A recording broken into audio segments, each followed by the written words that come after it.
Bonjour à tous, ici Sushi. Et Wasabi. On espère que vous allez bien les amis. On se retrouve aujourd'hui pour une vidéo vinyle. Et oui, si vous ne l'avez pas encore vu, vous le savez, on a eu notre première platine vinyle en début d'année. Oui, voilà, en janvier, je crois. Exactement, voilà. Vous n'avez pas pu aller la voir. Notre première platine vinyle. Il s'est passé plein de choses. Oui, c'est ça. C'était notre premier pied dans le monde du vinyle, les amis, et on a complètement craqué. Voilà, on est tombé amoureux, littéralement, du vinyle. On va être franc, on est arrivé, on est à déjà plus de 100 vinyles dans notre collection, du coup on s'est dit, il est temps de faire une vidéo. Ah oui, c'est ça. Et alors du coup, comment on va commencer ça? Oui, dans le titre, les amis, on va vous donner nos conseils pour bien démarrer une collection. Alors déjà, il y a deux types de collectionneurs. Oui, déjà. Alors, c'est quoi les deux types de collectionneurs qu'on a? On a ceux qui sont fans de l'objet. Voilà, le collectionneur de l'objet. Voilà. Et l'audiophile. Mais attention, on le dit tout de suite, les amis. C'est deux mondes, on peut avoir les deux en même temps. Oui, on peut être aussi, soit l'un, soit l'autre. Ou les deux. Voilà, complètement. Donc, on va commencer par qui? Par ceux qui sont qui disent moi je veux rentrer dans le monde du vinyle, je veux collectionner parce que j'ai un amour pour l'objet. Et c'est ça. Clairement, l'objet vinyle, c'est juste trop top. Déjà, juste la pochette, la taille. On achète quoi? Un CD. Voilà. Crystal case, tout petit. Bon. On n'a pas envie de l'afficher, quoi. Enfin, voilà, c'est bien dans une petite bibliothèque, on le collectionne. Mais nous, on a fait, par exemple, on a acheté une petite baguette de bois collée au mur et on affiche carrément la jaquette. La pochette complète du vinyle, parce que c'est presque un tableau, quoi. C'est une œuvre d'art, les amis. Qu'est-ce qu'on a aussi dans l'amour de l'objet? Souvent, c'est les tirages limités. Oui, c'est ça. On se rend compte que tout ce qui sort, voilà, sous des fois à la main, même en plus. Donc dès que c'est rare, forcément, on en a envie. C'est ça. Les cartes Pokémon. Ça crée l'envie que la rareté. Il y a des versions promo aussi. Oui. Les versions promo, qu'est-ce que c'est? C'est des vinyles qui ne sont jamais commercialisés et qui ont été tirés à très faible exemplaire pour la presse. Voilà, par exemple. Voilà, c'est comme les kits de presse pour les jeux vidéo. Oui, voilà. Et donc donc il existe la même chose pour les vinyles, les amis. Il y a aussi, vous savez, on adore le Japon, donc forcément vinyle japonais, hobby. Voilà. Et les vinyles japonais, ils ont des hobbies, petites bandes de papier sur le côté, qu'il y a aussi sur les CD d'ailleurs, mais qu'on n'a pas en Europe. Alors je dis on n'a pas en Europe, il y a quelques labels comme Mondo qui en mettent. Voilà. Mais c'est pas le vrai hobby japonais. Non, c'est pas le même. Il y a une petite différence quand même. C'est pas le même. Oui. Qu'est-ce qu'on a aussi dans les choses sympas sur les objets vinyles?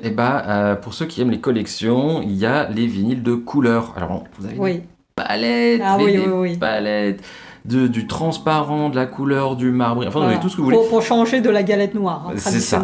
Typiquement, si vous prenez le vinyle là, qui va bientôt sortir, Evangelion Finale, ils sont partis en sucette. Ah oui. Voilà.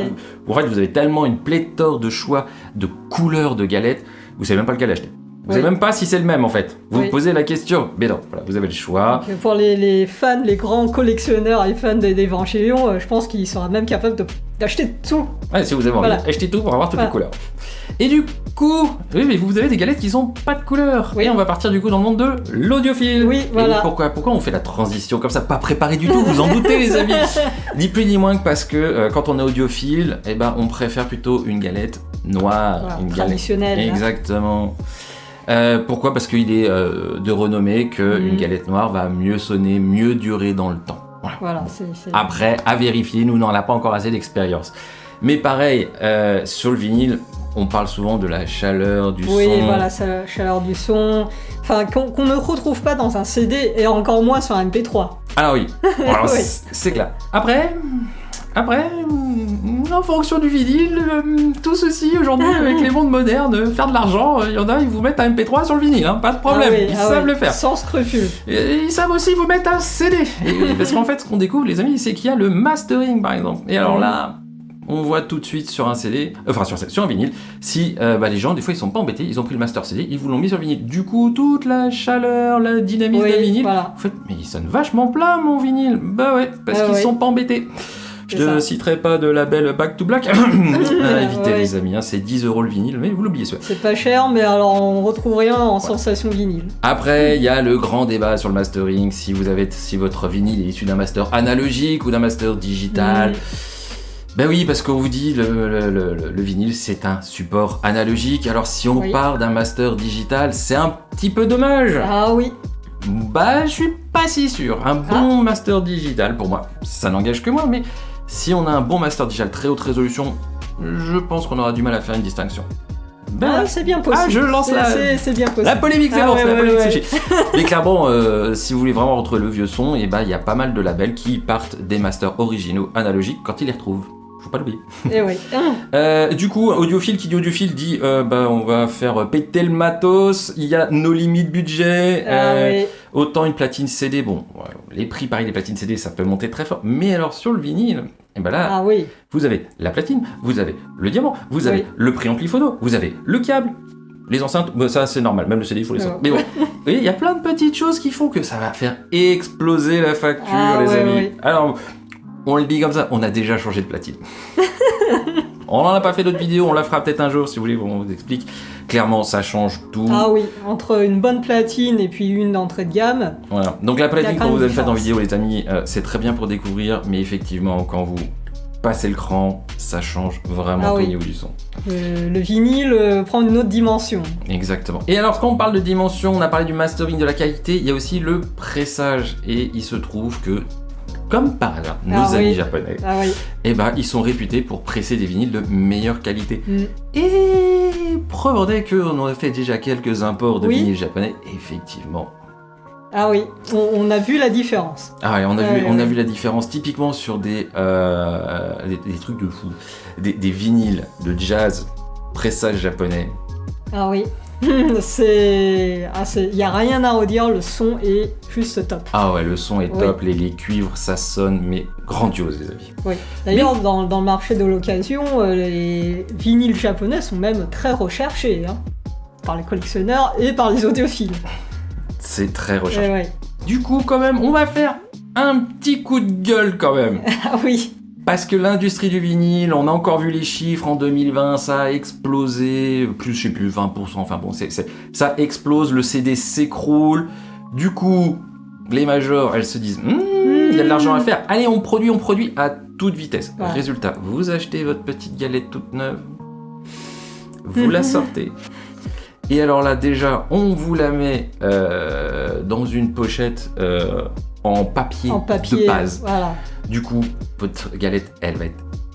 Ah, je vais le dire, dégueulasse. Voilà, dégueulasse, il faut la nettoyer. Et le pire, vous la mettez sur votre platine, et là, vous voyez votre galette qui fait ça. Ah oui, donc on dit qu'elle est voilée. Exactement. Comme votre roue de vélo, les amis. Et là, vous avez un petit peu... Voilà. Ça fait mal, quoi. Oui, ça fait mal. Ils se gavent sur le prix. Et en plus, sur la qualité de fabrication, en fait, ce qu'ils font, c'est qu'ils vont vite, ils les laissent pas refroidir assez vite, ils les emballent, et voilà, du coup, ils sont un petit peu voilés. Voilà, plus ou moins. Si vraiment il est trop voilé, retour. Voilà, retour.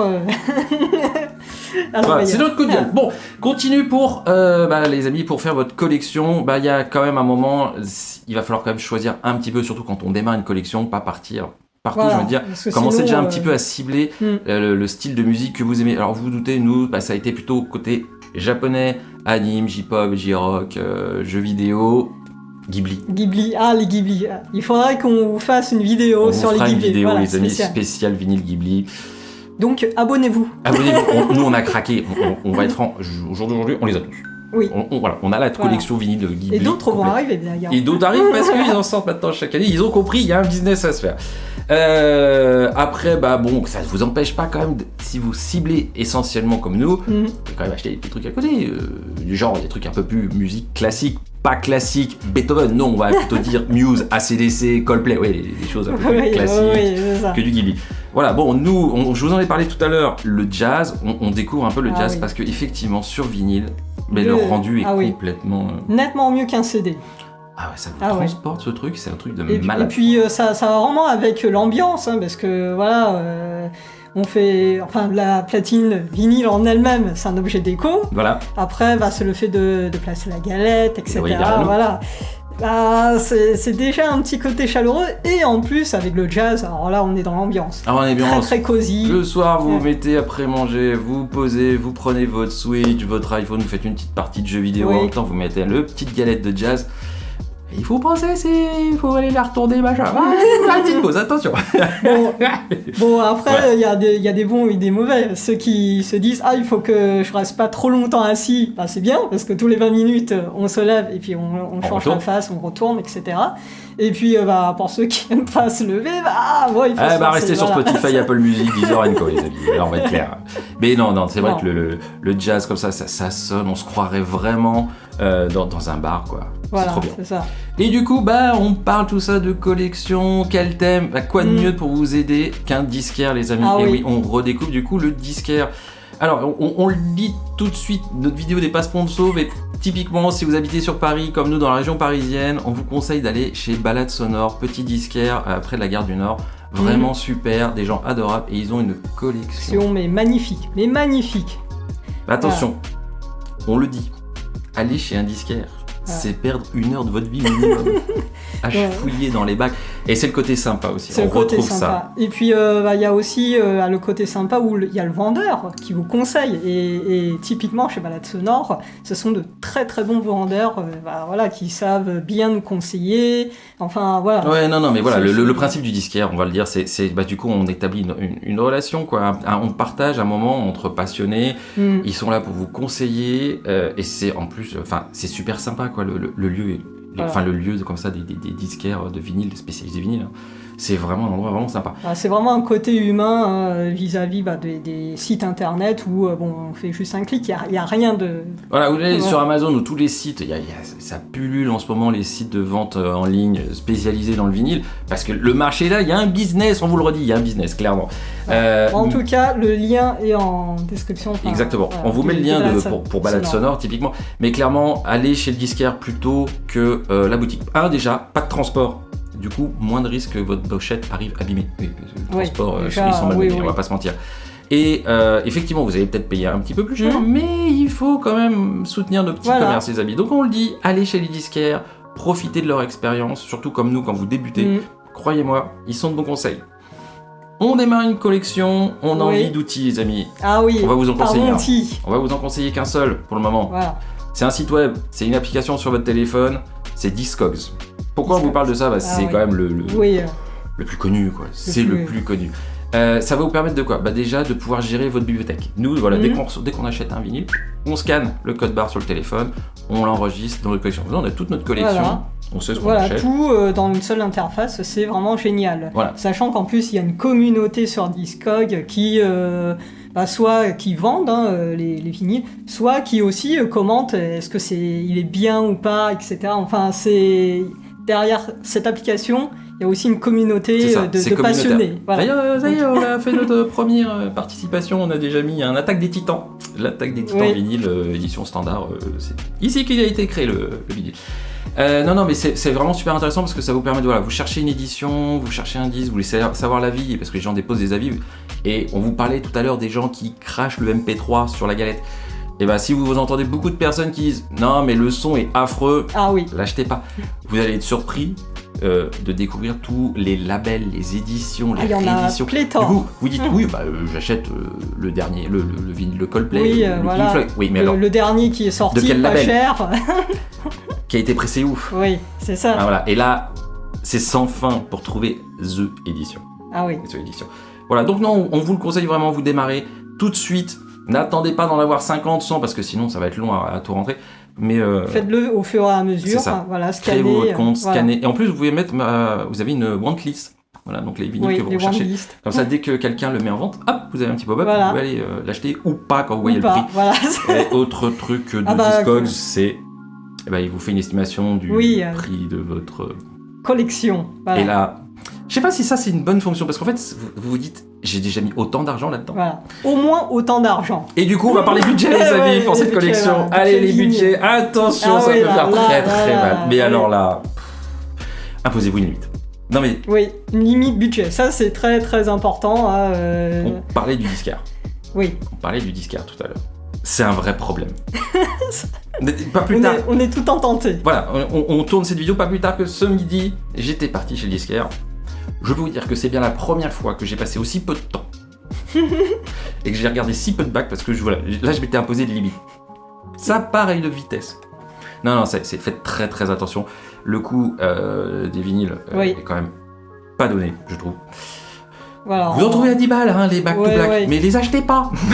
Les achetez pas. Voilà. Mais bon, en moyenne, un vinyle classique, il faut compter entre 20 et 30 euros. Voilà, ça c'est le prix médian d'un vinyle. C'est ça. Et après, ça peut monter vite, hein, parce que bon, il y a des vinyles avec des pochettes avec 2 vinyles, des albums avec 2 vinyles, 3 vinyles, voire 4. Bon, des fois, on se demande s'ils n'ont pas cherché à mettre 2 vinyles parce que tellement ils ont mis peu de morceaux par vinyle, enfin par face quoi. Non, mais il y a les vinyles collector, les vinyles de jeux vidéo, les amis. Oui. Et les vinyles en rupture de stock. Ah, attention, accrochez-vous, parce que bon, comme tout le monde le sait, hein, un exemple, hein, Daft Punk. Prenons le cas Daft Punk, les amis, vous l'avez bien sûr vu dans les news. Moi je suis triste parce que voilà, c'est vrai que Daft Punk, bon, c'est un peu ma jeunesse, mais ils se sont. C'est pareil. Voilà. C'est fini. Et qu'est-ce qui s'est passé instantanément? Parce que si vous avez vu notre vidéo, la première, vous savez que notre premier vinyle, c'était un vinyle de Daft Punk, c'était Alive. Voilà, Alive qui normalement est vendu entre 20 et 30 euros. C'est ça. Voilà. Et puis dès lors que ça y est, l'annonce de la rupture, de la séparation a été faite, pouf, les prix sont montés. C'est passé du simple au double. Voilà. Le plus qu'on l'a vu, je crois que c'était 150 euros le vinyle de Live. Voilà, c'est ça. On l'a gardé, on l'a pas vendu. Vous savez qu'on n'est pas de ce pain-là, on l'a gardé. Non, alors effectivement, la rareté sur les vinyles. Le problème, c'est qu'en fait, ils font des petits tirages quand même au global. Oui. Même si le marché explose, ils osent pas encore faire des stocks monstrueux. Donc, ils font un pressage, ils le vendent et c'est terminé. Résultat, précommandez les amis, précommandez parce que ça part à une vitesse. Voilà. Si vous voulez un vinyle en particulier, précommandez-le, c'est notre conseil en tout cas pour ne pas exploser votre budget dès que c'est en rupture de stock. Parce qu'il est en rupture, là c'est fini les prix. Voilà, monte très très vite. Par contre, c'est abusé ces précommandes. Enfin, on a l'impression de retrouver l'univers des cartes Pokémon, tous ces trucs en ce moment. Voilà. Moi j'en ai marre des précos, je vous le dis. on conseille de préco, mais on en a marre. On préco, si on l'a pas préco, c'est fini, on le trouve pas quoi. Oui, c'est ça. C'est insupportable. Voilà, bon. Voilà les amis, voilà, c'est ce qu'on voulait partager avec vous. Donc du coup, dites-nous ça vous plaît ces petites vidéos feedback, parce qu'on a plein d'idées. Voilà, d'idées. Est-ce que ça vous plairait aussi de vous présenter nos vinyles coup de cœur aussi les vinyles coup de cœur qu'on a. On a une idée de vidéo, comment profiter au mieux du son vinyle, parce que croyez-moi, c'est pas si simple en fait, c'est pas un CD. Donc on a plein de conseils à vous donner sur comment bien profiter du son du vinyle. Et puis on parlait des Ghibli typiquement. Alors dites-nous si ça vous intéresse. N'oubliez pas les amis de lâcher des pouces, de vous abonner en compte sur vous. Vous pouvez compter sur nous pour faire plein de nouvelles choses. Et on vous dit ciao.